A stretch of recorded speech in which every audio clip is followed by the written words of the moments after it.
আসসালামু আলাইকুম স্যার। ওয়ালাইকুম আসসালাম। স্যার, আপনি তো বলছেন আমাদের হোটেলে নতুন জিনিস আসলে আগে আপনারা নক দিতে, তাই একটা নতুন মাল আইছে স্যার, একদম ফ্রেশ, একেবারে ইনটেক স্যার।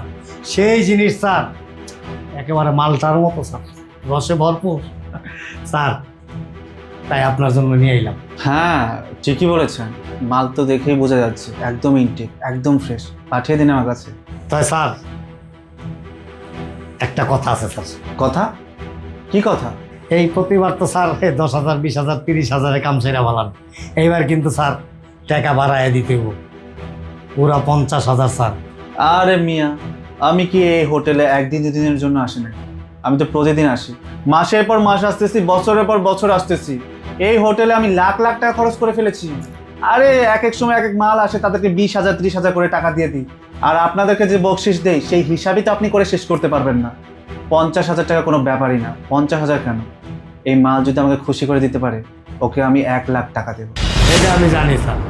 আপনি আবার স্যার নতুন মাল দেখলেই স্যার আপনি জিব্বা ভাইয়া টপটপাইয়া বানি বলে স্যার, এটা আমি জানি।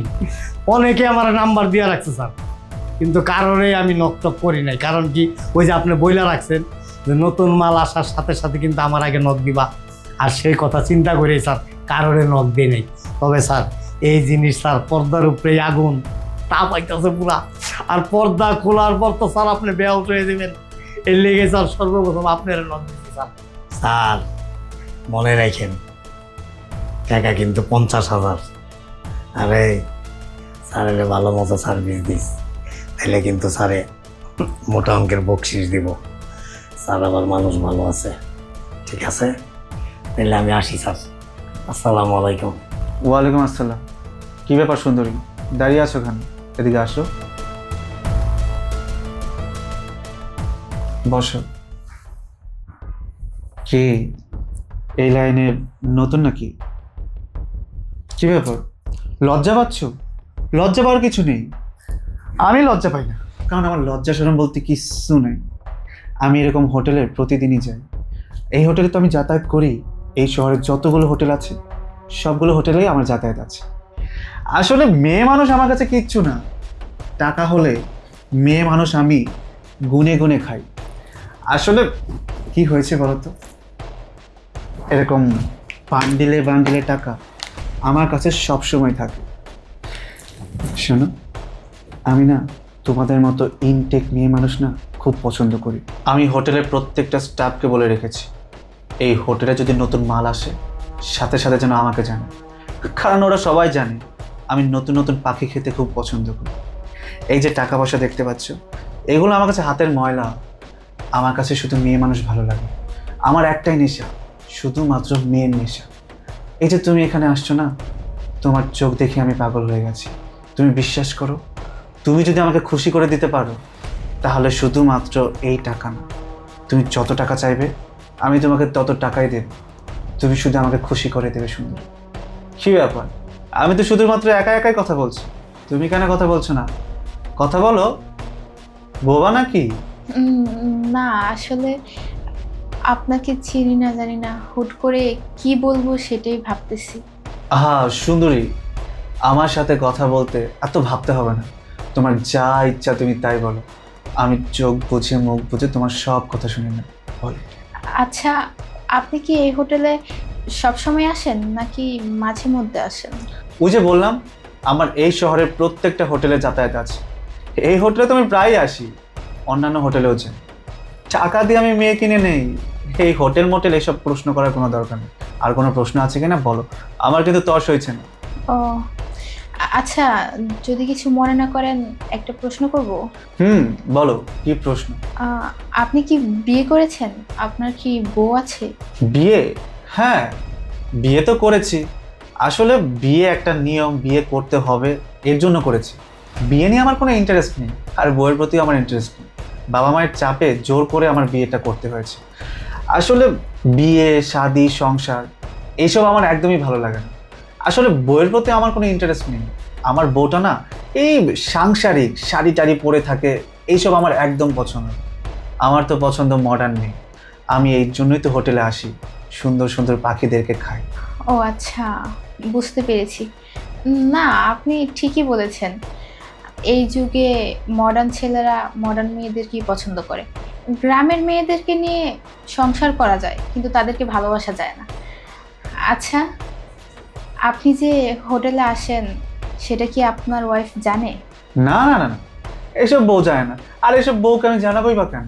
এটা আমার পার্সোনাল লাইফ, আর আমার পার্সোনাল লাইফে কেউ ইন্টারফেয়ার করবে সেটা আমার একদম পছন্দ না। বউ এসব জানে না। আমার বউটা না একটু কড়া, বুঝতে পেরেছো? বউ যদি জানতে পারে তাহলে আমাকে পিস পিস করে কেটে নদীতে ভাসিয়ে দেবে। ওকে আমি কিচ্ছু জানাইনি। আর জানবে কি করে? ও খুব বোকা শোকা, সহজ সরল মেয়ে। ও কিছুই বুঝতে পারে না। আমার উপরে চালাকি ও কখনোই করতে পারবে না। তাছাড়া ও জানবে কিভাবে?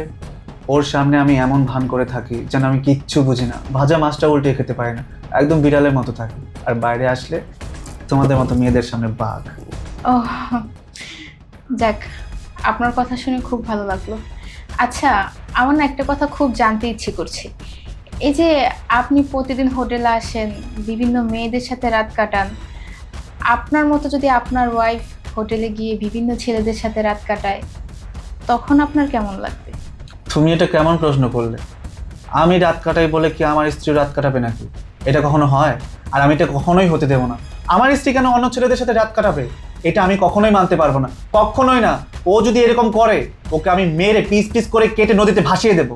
ও, তার মানে আপনি বিভিন্ন মেয়েদের সাথে রাত কাটাতে পারবেন, যা ইচ্ছা তাই করতে পারবেন, কিন্তু আপনার ওয়াইফ সেটা করতে পারবে না। আমি করা আর ওর করা কি এক হলো নাকি? আমি ছেলে মানুষ, আমি যার তার সাথে বেড শেয়ার করতেই পারি। আর ও মেয়ে মানুষ, ও কেন বেড শেয়ার করবে ছেলেদের সাথে?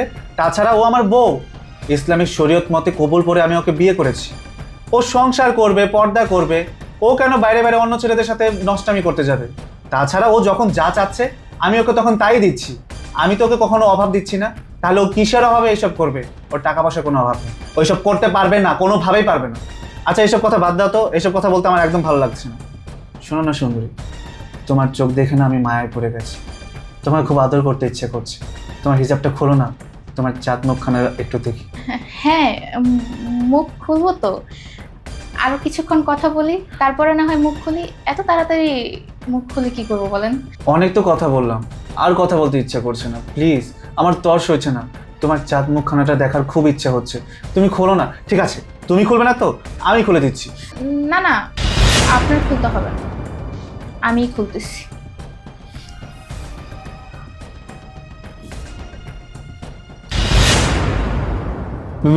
বৃষ্টি, তুমি তুমি এখানে এই হোটেলে?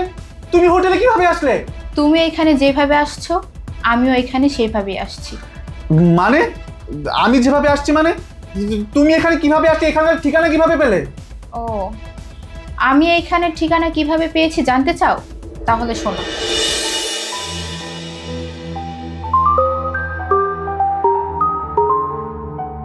শ্রাবণের কল আসছে। শ্রাবণ, শ্রাবণ, কল আসছে তোমার। কি ব্যাপার, ও আসছে না কেন? ও তো গোসল করতে গেছে। কিন্তু কলটা কি আমি রিসিভ করব? আচ্ছা, করেই দেখি। আসসালামু আলাইকুম স্যার, আমি হোটেল মিডনাইট থেকে বলছিলাম। আপনারা বলছিলেন ভালো নতুন কোনো ইনটেক মাল আসলে আপনাকে নক দিতে। একটা ঝাক্কাস মাল আসছে স্যার, সেরকম একেবারে মালটোবার মতো। আসেন আপনি, আপনার জন্য ওয়েট করতেছি।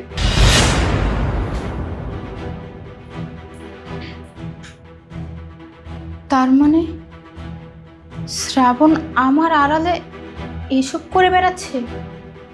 আমি এতদিন ধরে যা সন্দেহ করতেছি সেটাই সত্যি। ও আজকে হোটেলে যাবে আর একটা মেয়ের সাথে। না না, এতদিন যা হওয়ার হয়েছে, আজকে আমি ওকে হাত নাতে ধরবো।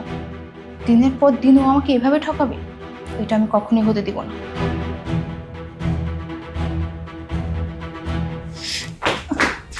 স্যার প্লিজ, স্যার আপনি আমাকে বাঁচান। স্যার, হ্যাঁ, আপনি আমাকে বাঁচাতে পারবেন। স্যার প্লিজ আমাকে একটু হেল্প করুন।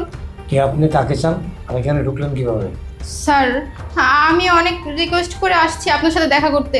স্যার প্লিজ আমাকে ফিরিয়ে দিবেন না। আপনি আমার কথাটা শুনুন, আপনাকে আমার খুব প্রয়োজন। আপনিই পারবেন আমাকে হেল্প করতে। প্লিজ স্যার, আমাকে একটু হেল্প করুন স্যার। আমি আপনাকে কি হেল্প করতে পারি বলেন?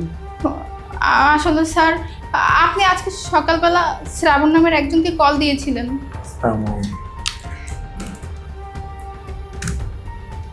হ্যাঁ, শ্রাবণ চৌধুরী, উনি আমাদের হোটেলের রেগুলার কাস্টমার। স্যার, শ্রাবণ চৌধুরী আমার হাজব্যান্ড, আমি ওনার ওয়াইফ। আমি জানি ও আজকে এই হোটেলে আসবে আর একটা মেয়ের সাথে থাকবে, তাই আমি এখানে আসছি ওকে হাতে নাতে ধরার জন্য। প্লিজ স্যার, আপনি আমাকে একটু হেল্প করুন, আমার সংসারটা বাঁচান স্যার, আমার সংসারটা আমি হারাতে চাই না। দেখুন, আমাদের হোটেলের একটা রুলস আছে, আমি চাইলেই কোনো ক্লায়েন্টের বায়োডাটা দিতে পারি না। সো আমি আপনার কোনো হেল্প করতে পারবো না, সরি, আপনি আসতে পারেন। না স্যার, এইভাবে বলবেন না। আমি অনেক আশা অনেক স্বপ্ন নিয়ে আপনার কাছে আসছি, আপনি এইভাবে আমাকে ফিরিয়ে দিবেন না স্যার। স্যার, আজকে যদি আমার জায়গায় আপনার মেয়ে হতো, আপনার মেয়ের হাজব্যান্ড যদি তাকে রেখে হোটেলে এসে মেয়েদের সাথে রাত কাটাতো, সেটা কি আপনি সহ্য করতে পারতেন? আপনি চাইতেন না আপনার মেয়ের সংসারটা টিকে থাকুক, আপনার মেয়ের সংসারটা বেঁচে থাকুক? আমিও তো আপনার মেয়ের মতো, তাই না স্যার? আপনি তো আমার বাবার মতো। প্লিজ স্যার, আমাকে একটু হেল্প করুন স্যার। আমি আমার হাজবেন্ডকে হাতে হাতে ধরতে চাই, ও দিনের পর দিন আমাকে ঠকাচ্ছে। প্লিজ স্যার, আপনি আমাকে ফিরিয়ে দিবেন না? দেখুন, আমি আপনার হেল্প করতে পারি, কিন্তু একটা শর্ত আছে। আমি যে আপনাকে হেল্প করতেছি এই বিষয়টা যেন কেউ না জানে। না স্যার, এই ব্যাপারটা কেউ জানবে না, এই ব্যাপারটা আপনি আর আমি শুধু জানবো। আমাদের হোটেলে আজকে একটা নতুন মেয়ে আসার কথা, এবং আসছে বোধহয় অলরেডি, ওর রুমে বসা আছে। আমি সেই মেয়েটাকে শ্রাবণ চৌধুরীর রুমে দেবো না, আপনাকে পাঠাবো। আপনি ম্যানেজ করতে পারবেন তো? হ্যাঁ স্যার, আমি যেতে পারবো। আমার সংসার বাঁচানোর জন্য যা করতে হয় আমি সব করব স্যার। আপনি শুধু বলেন আমার আর কি কি করতে হবে। ঠিক আছে, চলুন আমার সাথে। আচ্ছা ঠিক আছে। এই নাম নাম, তোর এই আসল চেহারাটা আজকে আমি সবার সামনে দেখাবো। সবার সামনে খুব ভালো সেজে থাকিস, তাই না? আস্তে আস্তে কথা বলো, সবাই জানতে পারলে আমার মান সম্মান একদম নষ্ট হয়ে যাবে। কি মান সম্মান? তোর আবার মান সম্মান আছে নাকি? তোর যদি মান সম্মান থাকতো তাহলে তুই ঘরে বউ রেখে হোটেলে মেয়েদের সাথে রাত কাটাতি না। আর তুই কি বললি? তোর মডার্ন মেয়ে পছন্দ, গ্রামের মেয়ে তোর পছন্দ না, তোর বাবা মা তোকে জোর করে বিয়ে করেছে। এই, আমাকে যদি তোর পছন্দই না হবে তাহলে তুই আমাকে নিয়ে সংসার কেন করছিস? তুই আমাকে বলে দিতি, আমি নিজে তোকে ডিভোর্স দিয়ে দিতাম, আমি তোর সাথে থাকতাম না। তুই আমাকে রেখে দিনের পর দিন হোটেলে মেয়ে নিয়ে এসে তাদের সাথে রাত কাটাস। আমার সাথে তুই এত বড় বেইমানি করেছিস, আমাকে তুই দিনের পর দিন মিথ্যে বলে এইভাবে ঠকিয়েছিস। এখন আমি বুঝতে পারছি কেন তুই আমাকে সহ্য করতে পারিস না, কেন আমাকে তোর পছন্দ না। কারণ তোর তো পছন্দ শহরের মডার্ন মেয়েদেরকে।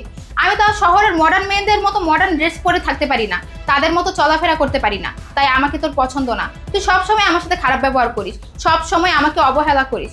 আমি তোকে অন্ধের মতো বিশ্বাস করতাম, সব সময় তোকে আমি ভরসা করতাম, কিন্তু তুই তুই কিনা আমার বিশ্বাসের এই প্রতিদান দিলি। দিনের পর দিন তুই আমাকে এইভাবে ঠকালি।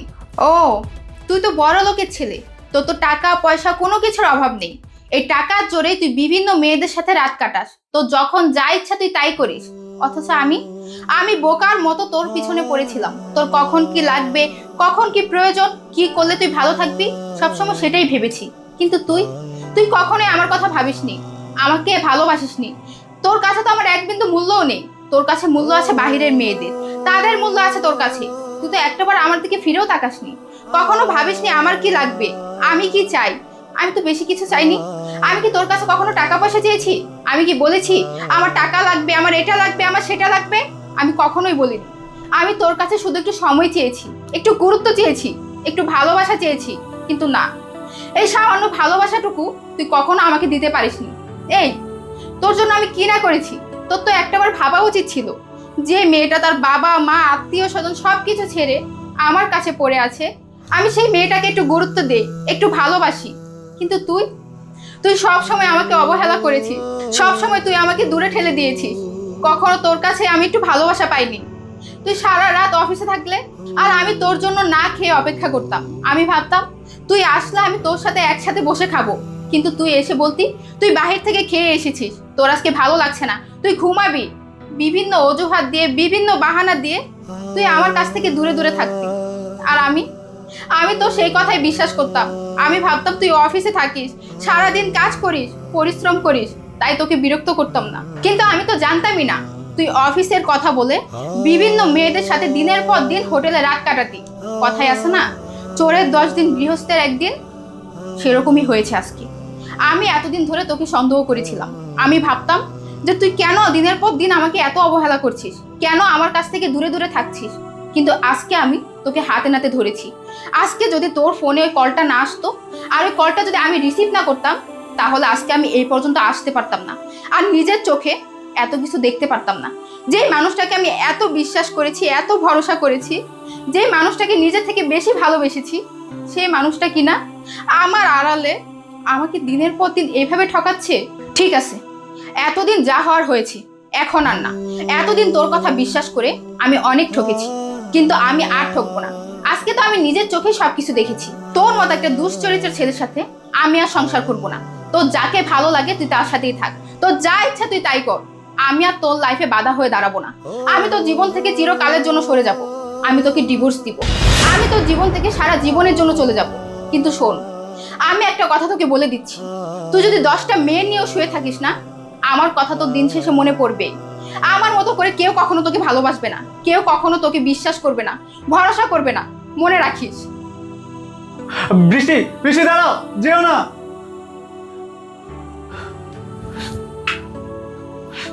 এটা কি হয়ে গেল? এটা কি হয়ে গেল? বৃষ্টি তো ঠিকই বলেছে, আমি একটা দুশ্চরিত্র ছেলে, আমি একটা খারাপ ছেলে। আমি বৃষ্টির সাথে অন্যায় করেছি।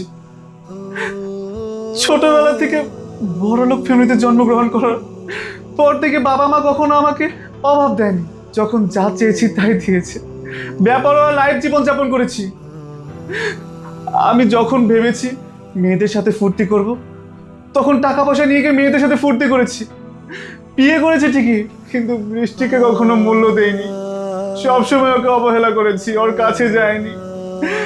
ও যখনই আমার কাছে আসার চেষ্টা করেছে, তখনই ওর সাথে খারাপ ব্যবহার করেছি। আমি ভুল করেছি, আমি অন্যায় করেছি, আমি পাপ করেছি। কিন্তু এই সব কিছু যখন বাবা মা জানতে পারবে, তখন তো অনেক বড় কেলেঙ্কারি হয়ে যাবে। আমাকে ত্যায্য পুত্র করে দেবে। না, এসব হতে পারে না। আমি বৃষ্টিকে ছাড়তে পারবো না। বৃষ্টি আমার বউ, আমি ওকে বিয়ে করেছি। আমি ভুল করেছি ঠিক আছে, কিন্তু বৃষ্টি যদি আমাকে ছেড়ে চলে যায়, আমি কাকে নিয়ে থাকবো? আমি বাসায় গিয়ে যদি দেখি বৃষ্টি নেই বাসায়, তাহলে আমার কি হবে? না না না, আমি বৃষ্টিকে ছাড়া থাকতে পারবো না। বৃষ্টিকে আমার লাগবে, আমার বৃষ্টিকেই লাগবে। বৃষ্টি, এই বৃষ্টি।